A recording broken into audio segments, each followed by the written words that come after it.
अब बात यह है कि अंग्रेजी भाषा हमारे ऊपर 300 वर्ष से लदती गई। मैंने कभी अंग्रेजी सीखी नहीं, कभी भी नहीं। स्कूल में भी एक छोटी सी किताब थी और कॉलेज तो मेडिकल कॉलेज में कोई सिखाता ही नहीं अंग्रेजी। मेरे पिताजी कहते थे इतनी ये आसान भाषा है और इसमें इतने कम शब्द कि कोई ज़रूरत ही नहीं सीखने की। और उन्होंने हमको मराठी स्कूल में डाला और हमसे कहते थे कि मराठी सीखो और संस्कृत सीखो। मैं संस्कृत भी मैंने कभी नहीं सीखा और हिंदी तो कभी भी नहीं सीखी। कोई सवाल ही नहीं उठता। स्कूल में भी नहीं सीखी, कॉलेज में भी नहीं सीखी, कहीं हिंदी भाषा मैंने सीखी ही नहीं। पर एक अच्छा ही है मेरे अंदर, वो मैं बता दूं आपसे कि मैं हिंदी भाषा में जब बोलती हूँ तो हिंदी बोल सकती हूँ और मराठी में बोलती हूँ तो मराठी बोल सकती हूँ और अंग्रेज़ी में बोलती हूँ तो अंग्रेज़ी बोल सकती हूँ। उसका भाषांतर करना मेरे लिए बड़ा कठिन, इसलिए मैं मिक्सअप नहीं कर सकती। ये भाषा अलग बोल रहा है, वो भाषा अलग बोल रहा है, वो अलग भाषा। अब कोई विश्वास ही नहीं करेगा कि मैंने हिंदी भाषा सीखी ही नहीं।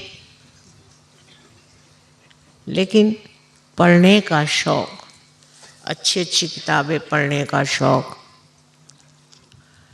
उसी से हिंदी भाषा आ गई। पर शुरुआत में मेरी भाषा बहुत संस्कृत से क्लिष्ट थी, बहुत, क्योंकि महाराष्ट्रियन लोग वैसे ही बोलते हैं। महाराष्ट्रियंस को रोज़मर्रा की हिंदी नहीं आती। वो जो हिंदी भाषा बोलेंगे उसमें आधे से ज़्यादा तो संस्कृत शब्द और बचे खुचे मराठी शब्द।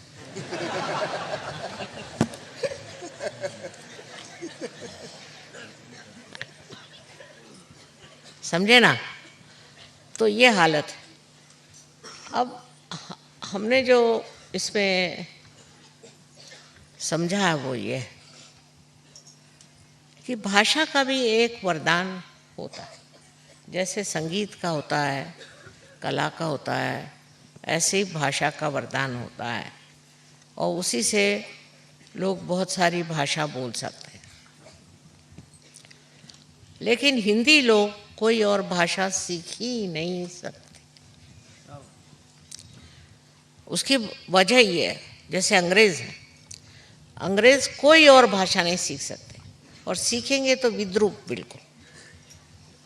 वजह ये, सब अंग्रेज़ी जानते हैं, इसलिए वो कोई और भाषा नहीं जानते। अब हिंदी बोलने वालों का ये हाल है कि वो कोई और भाषा बोल ही नहीं सकते। मैं तो कभी नहीं कहूँगी कि आप मराठी सीखो, क्योंकि मराठी भाषा बहुत ही जटिल है, बहुत कठिन। वो मराठी समझ सकता है और उसमें इतना विनोद और इतना मजाक है, उसमें अश्लीलता इतनी भी नहीं, गंदगी इतनी भी नहीं, पर इतनी भाषा वो प्रगल्भ है, इतनी गहन है।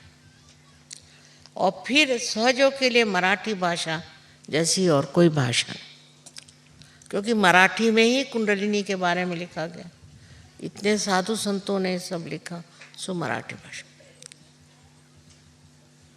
और अगर एक बार आपको मराठी आ गई तो कोई सी भी भाषा आ सकती, इसमें कोई शक। पर मराठी लोग और कोई भाषा नहीं सीखेंगे, बड़े कट्टर होते हैं। किसी को मैंने कहा कि एक हिंदी किताब पढ़ो, तो थोड़ी पढ़कर छोड़ दी। मैंने कहा क्यों? तो सभी घाणे, सब गंदगी लिखी हुई है इसमें, मेरे को नहीं सुना। क्योंकि इतनी शुद्ध भाषा और इतने शुद्ध विचार मराठी में। पढ़ने के बाद, आप गीता पढ़ने के बाद कोई रास्ते पर की चीज़ पढ़ो, सड़क छाप, वो समझ में नहीं आ रहा। सो आप लोगों में से कुछ लोग सीखे मराठी तो अच्छा है लेकिन बड़ी कठिन भाषा है और इसमें पर्याय बहुत भाषा का। आज इसलिए मैं बता रही हूँ कि महाराष्ट्र में आके भी मुझे हिंदी में ही बोलना पड़ता है क्योंकि आप तो मराठी भाषा जानते नहीं, पर पूना में मैं मराठी में ही बोलती और मुंबई में भी हिंदी में बोलना पड़ता। अगर कोई सीखना चाहे तो मराठी भाषा सीखे, ये सीखने वाली भाषा और इतनी कमाल की है कि हमारे नामदेव जो बड़े भारी यहाँ के बहुत बड़े संत हो गए, उनको गुरु नानक साहब ने बुलाया और उनसे कहा कि तुम पंजाबी सीखो और पंजाबी में तुम लिखो। इतनी बड़ी किताब लिखी हो पंजाबी में। अब मुझे पंजाब भाषा में जब पंजाब में रहे, अगर आपको मराठी भाषा आ गई तो सिवाय तमिल के आप सब भाषाएं सीख सकते और तमिल के भी कुछ शब्द सीख सकते हैं, ऐसा नहीं। इस प्रकार इस देश में जबकि 14 भाषाएं सरकारी भाषाएं, we have, you will be surprised, 14 official languages in this country.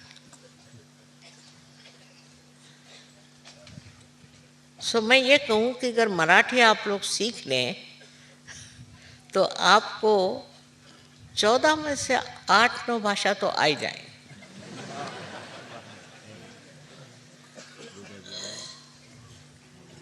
अब एक और बात कमाल है कि बाइबल का ट्रांसलेशन, भाषांतर डायरेक्टली जिसको कहना चाहिए इब्रू भाषा से प्रत्यक्ष में वो मराठी भाषा में हुआ है। यहाँ एक रमा देवी करके बड़ी अच्छी विद्वान स्त्री थी, उसने बाइबल का भाषण जो भी था, बाइबल का जो भी भाषांतर था वो मराठी भाषा में, और उसमें जो शब्द जैसे जॉन को योहान, मैथ्यूस का मत्तई, तो मैंने बाइबल जो है वो मराठी में पढ़ा, इसलिए बहुत बार गड़बड़ हो जाती है मेरी, और स्पष्ट रूप से लिखा। उसकी इतनी शुद्धता उन्होंने रखी हुई है और उसी में उन्होंने लिखा कि जब वो शादी में गए थे तो उन्होंने वहाँ पर पानी से द्राक्षासव बनाया। बड़ी तत्व की बात है, मराठी में लिखी। दूसरी विशेषता मैंने देखी कि ईसा मसीह के बचपन के बारे में, उसकी बाल्यावस्था के लिए कोई अंग्रेजी में मैंने कविता नहीं पढ़ी। I don't know, have you ever heard a poetry piece about the description of Christ's childhood? I've never heard one. But in Marathi we have many. अभी कल ही इन्होंने गाया बढ़िया, बाल वदन तव बघुनी ख्रिस्ता। छोटे बच्चे का मुंह देखकर, after seeing your face, your child face, बाल वदन, all my fears run away. So this part is missing in the Western languages. I think that the childhood themes are not there. We have about Krishna, about Rama, when they were children, how they used to walk, how they used to talk, how they used to put their finger in the mouth. Every little thing is described so beautifully about children. And that is how I think Indians cannot think of killing their children at all. I mean, it's an impossible situation. Even in Hindi language, in Marathi language, we have such beautiful descriptions of this incarnation as children. Then third thing, तीसरी बात जो surprising है कि सारा romance इनका शादी से पहले ही है, शादी के बाद कोई रोमांस ही नहीं. Third thing is that there is no romance described after marriage, all before marriage. It's the other way around in Indian languages. All the romance comes when you are married. Very sweet, sweet things. I was surprised. I asked somebody to find out one English book where they have described the romance of the married couple. None. Finished. All the romance is over. Once you are married, it's finished. Then what do? You quarrel, you fight, you go to courts, take a divorce.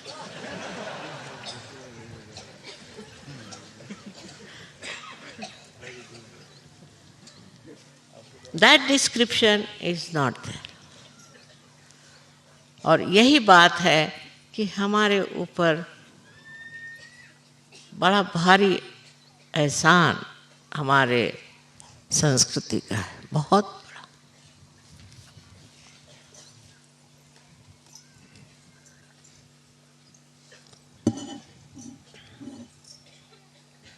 काढा बरं हे फुलांसाठी येते इकडे, कोणतरी येऊन काढून घ्या.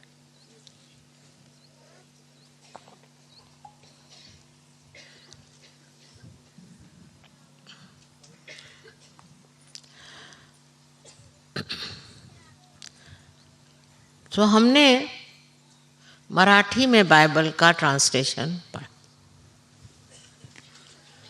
और उसमें जो बातें लिखी हैं वो बड़ी गहन. अंग्रेजी भाषा ने तो बदल ही दिया उसका स्वरूप, मैं सोचती हूँ.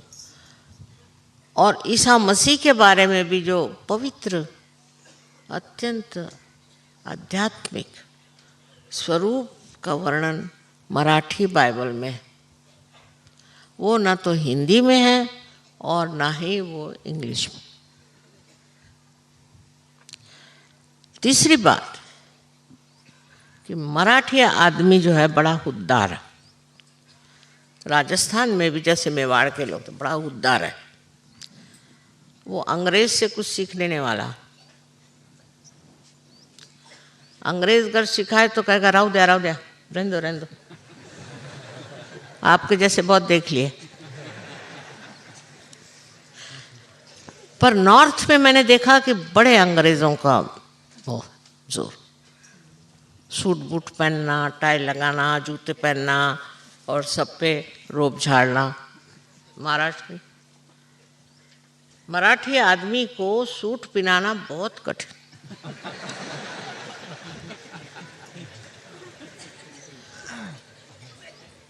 वो तो धोती पहनते. पढ़े लिखे लोग भी धोती. अब आपने देखा है तिलक यहाँ कितने बड़े लीडर हो गए अपने देश के. यहाँ पर रानड़े, यहाँ के रानड़े हो गए, आगरकर हो गए, सब कोई सूट वूट नहीं पहनते थे, कोई टाई वाई नहीं लगाते थे. हाँ, सरकारी नौकर हो गए तो करते हो. पर यहाँ सरकारी नौकरी करना भी बड़ी निम्न श्रेणी की बात समझते. महाराष्ट्र में आपको पता हो, बहुत बार लेख आते हैं, लिखा जाता है कि आप सरकारी नौकरी क्यों नहीं करते. फिर 2-4 लोगों के नाम दिए जाते हैं कि देखो इन्होंने की सरकारी नौकरी तो उनका क्या खराब है. पर सरकारी नौकरों का कोई महत्व नहीं, कोई नहीं. और हमारे फादर तो कहते हैं कि पहले नौकरी करना अधम चीज़ है. अपना प्रोफेशन रखो, और उससे ज़्यादा सरकारी नौकरी करना तो अधमाधम। मनुष्य का चरित्र हनन हो जाता है। सो बहुत उनकी बात मैंने देखी सही। अब कोई आईएएस में आ गया तो बस हो गया, उसका भाव चढ़ जाता है वहाँ पे 30 लाख 35 लाख। कोई आईएएस का आदमी हो गया तो नॉर्थ इंडिया में बहुत बड़ी चीज़ मानते हैं। यहाँ पढ़ा लिखा हो, विद्वान हो, तब मानते हैं। और आध्यात्मिक हो, ये बड़ा भारी डिफरेंस।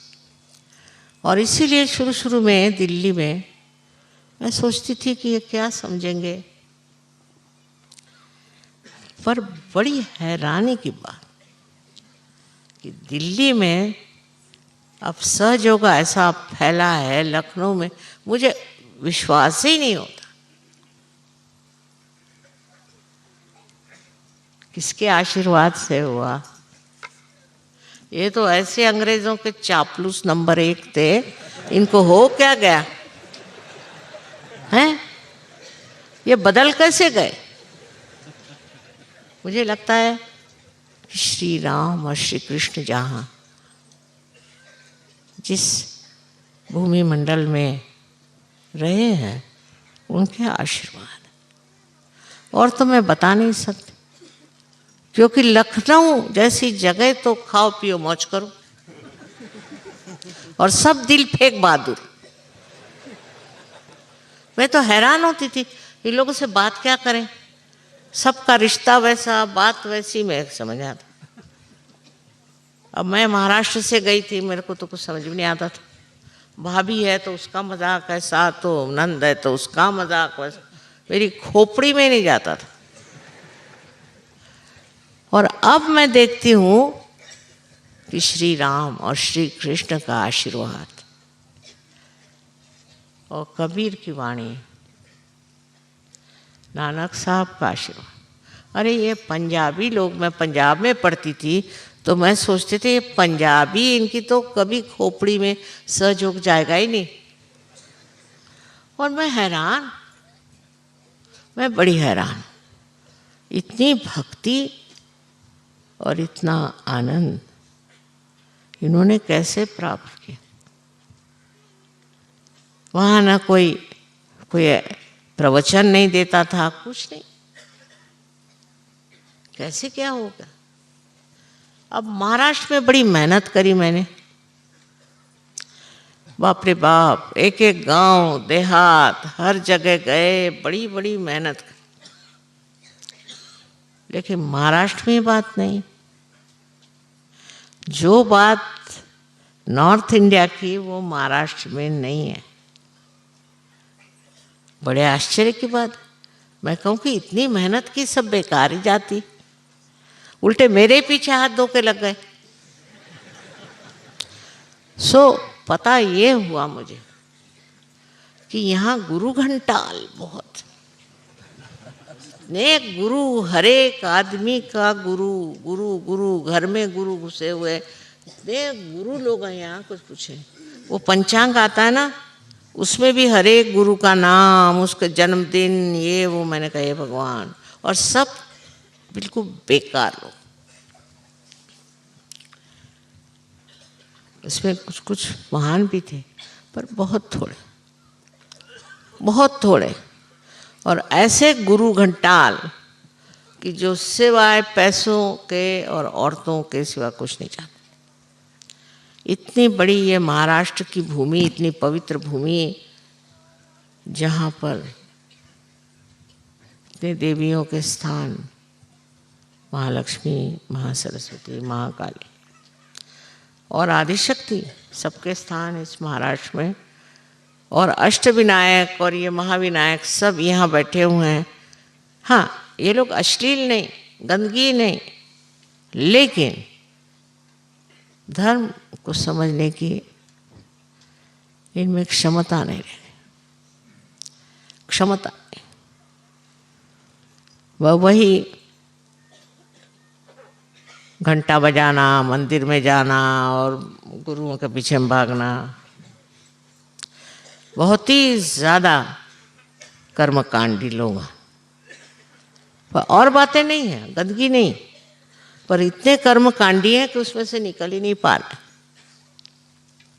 इस तरह से मैंने आपको विश्लेषण करके बताया कि जो लोग फॉरेन के हैं, जिनसे मुझे उम्मीद ही नहीं थी, मैं सोचती थी ये क्या बेकार के लोग, इनको तो कुछ अंदाज ही नहीं किसी चीज़ का, वो वहाँ से वहाँ पहुँच गए।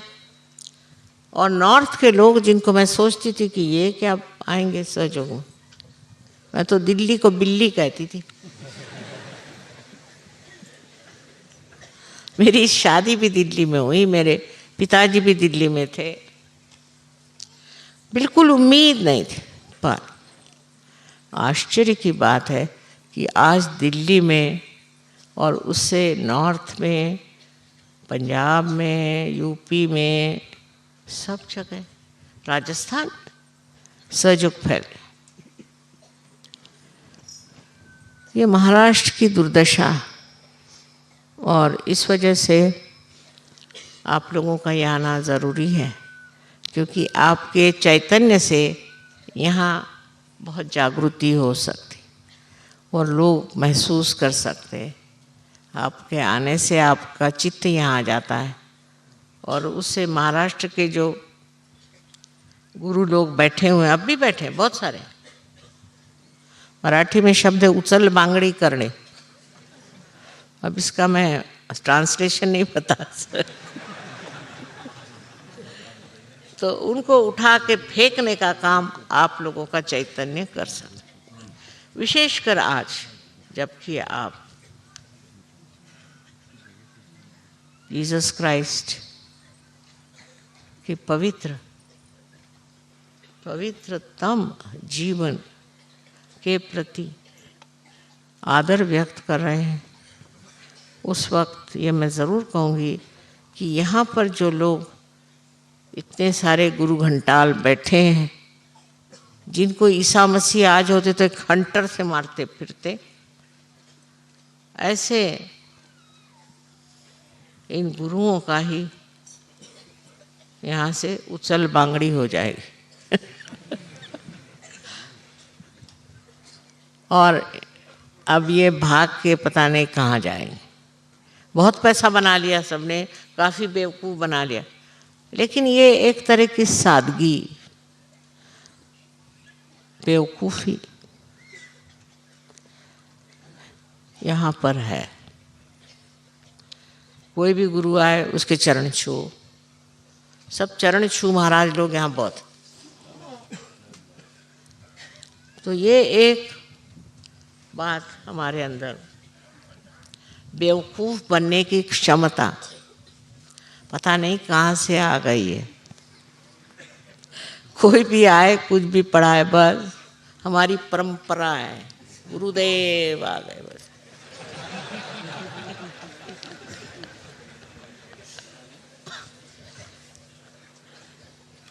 इस परंपरा से ही ये महाराष्ट्र ग्रस्त हुआ है।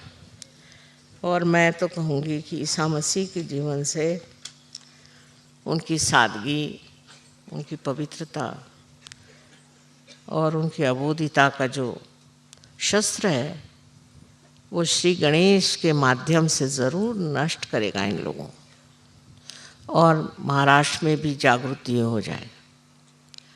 यहाँ भी लोग प्राप्त करेंगे उस परम धन को और परम तत्व को, जो यहाँ पर न जाने कितने संतों ने कहा। कुंडलिनी के बारे में ऐसा कोई संत ही नहीं जिसने नहीं कहा, सारे ही संतों ने यहाँ कुंडलिनी की बात करी। और एक से एक महासंत इस देश में होगा। इस देश के उन संतों को मैं सोचती हूँ जिन्होंने इतनी मेहनत करके यहाँ पर जागृति करने की कोशिश की। वहाँ मैं भी हार गई, लेकिन आप लोगों का आना बहुत मुबारक। और आप लोगों के यहाँ आने से इन लोगों में अकल आएगी, ये समझेंगे कि ये किस गुरु के पीछे हम भाग रहे हैं। ये सब जो भी मैं बता रही हूँ इसलिए कि बहुतों ने मुझसे कहा कि माँ गणपतिपुळे से अच्छा है आप उधर ही कुछ करिए प्रोग्राम। मैं कहा नहीं, आप आइए, क्योंकि आपका कर्तव्य है कि आप सब में जागरण ला। महाराष्ट्र में जागरण लाना है और आपको इसीलिए यहाँ आना ज़रूरी है। और वो भी यहाँ पर ईसा मसीह का ही हम लोग गौरव करते हैं, उनकी बहुत ज़रूरत है। वो तो मैं कहती हूँ ना कि हंटर लेके इन सब गुरुओं को ऐसे ठोकेंगे, पर आप लोगों का ये विचार कि हम यहाँ आज उनके पवित्रतम चरित्र को उजागर करने आए और उनके शक्ति से महाराष्ट्र की ये भूमि पवित्र हो जाए। और ये लोग गणेश की पूजा बहुत करेंगे, लेकिन वो गणेश क्या है और गणेश का मतलब क्या है, इसको मतलब कुछ समझ भी नहीं आता। ऐसे चक्कर में फंसे हुए लोग हैं, इनको उभारने के लिए आप लोगों का यहाँ आना ज़रूरी है। हर साल आप लोग आते हैं और वो भी ईसा मसीह का जन्मदिन बनाने के लिए, ये बड़ी भारी बात है। आप सबको अनंत आशीर्वाद।